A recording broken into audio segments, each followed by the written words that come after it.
Then the righteous will answer him, saying, Lord, when did we see you hungry and feed you, or thirsty and give you drink?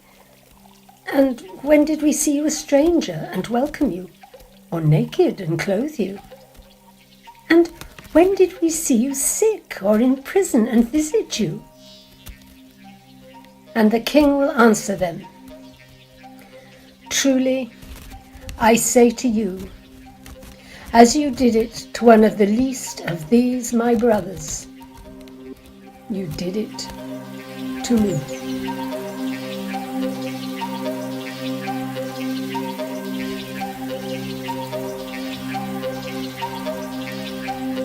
And a great crowd followed him and thronged about him. And there was a woman who had had a discharge of blood for 12 years, and who had suffered much under many physicians, and had spent all that she had, and was no better, but rather grew worse. She had heard the reports about Jesus, and came up behind him in the crowd, and touched his garment. For she said, If I touch even his garments, I will be made well. And immediately the flow of blood dried up, and she felt in her body that she was healed of her disease.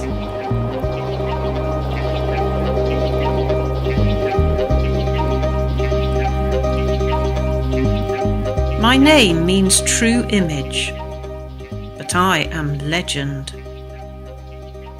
I wiped the face of Jesus of blood and sweat as he carried his cross.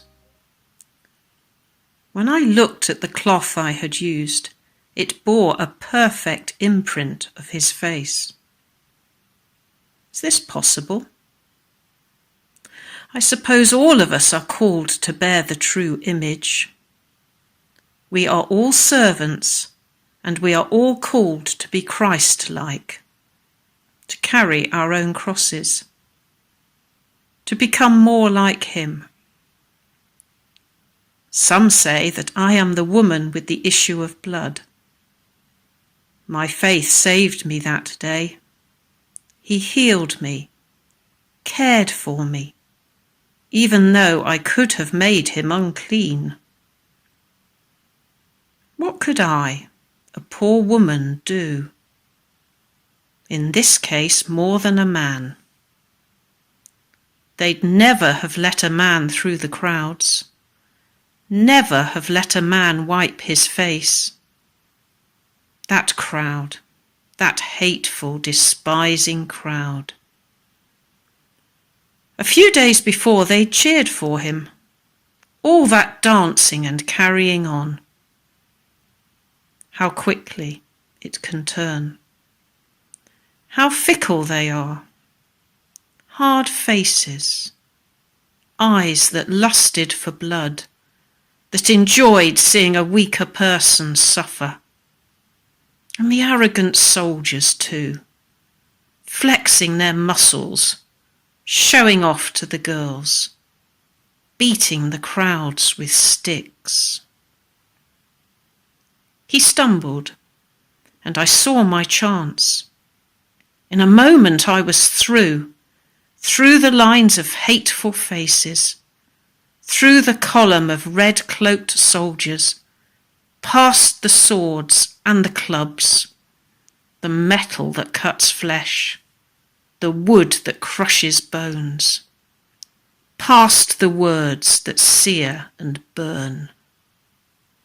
I took off my headscarf and held his head in my arms, wiping away the blood as much as I could. I held him close to my breast, like a mother with her child, cradling him in the midst of all that horror, a moment that seemed like an eternity. I could no longer hear their voices.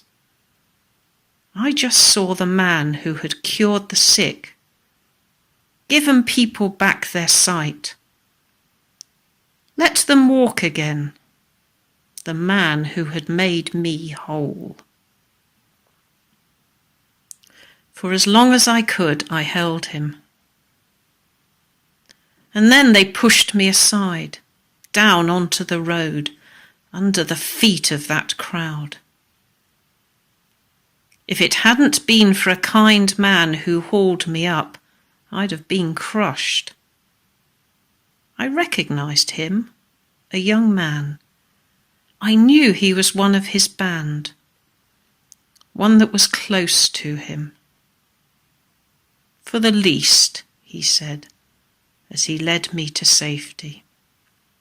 He even managed a half smile, though his face was full of sorrow. Then he was gone, up on the hill, following his master to his inevitable end. I sat by the side of the road, holding my headscarf in my hands, and wept. Who was he? He is the one whose imprint and image I bear.